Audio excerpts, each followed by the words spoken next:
अवैध गुटखा विक्री करणाऱ्या पान टपरीवर अन्न व औषध प्रशासनाचा छापा, टपरी केली सील. सार्वजनिक आरोग्याला घातक ठरणाऱ्या आणि राज्यात बंदी असलेल्या गुटखा, सुगंधित तंबाखू व पान मसाला विक्री करणाऱ्यांविरोधात नंदुरबारमध्ये अन्न व औषध प्रशासनाने मोठी धडक कारवाई केली आहे. शहरातील माणिक नगर परिसरातील एका घरावर आणि पान सेंटरवर अचानक टाकलेल्या छाप्यात हजारो रुपयांचा प्रतिबंधित मुद्देमाल जप्त करण्यात आला असून या कारवाईमुळे अवैध विक्रेत्यांचे धाबे दणाणले आहेत. मिळालेल्या गोपनीय माहितीच्या आधारे अन्न व औषध प्रशासनाच्या पथकाने माणिक नगर भागात ही धडक मोहीम राबवली.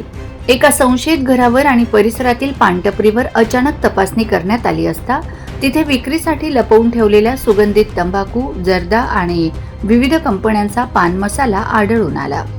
पथकाने तात्काळ कारवाई करत घटनास्थळावरून सुमारे 38,000 रुपयांचा मुद्देमाल जप्त केला आहे.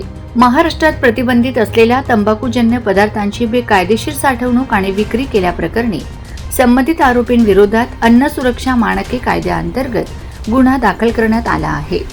पुढील कायदेशीर तपास आता पोलीस विभागाकडून केला जात आहे. सार्वजनिक आरोग्याशी खेळणाऱ्या अशा अवैध विक्रेत्यांची गय केली जाणार नाही.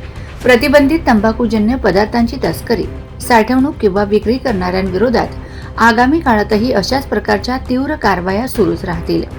नंदुरबार जिल्ह्यातील नंदुरबार, नवापूर, शहादा, तळोदा, अक्कलकुवा, धडगाव येथे अचानक छापे टाकून कारवाईचे सत्र सुरूच राहील, असा इशारा अन्न व औषध प्रशासनाच्या सूत्रांनी दिला आहे.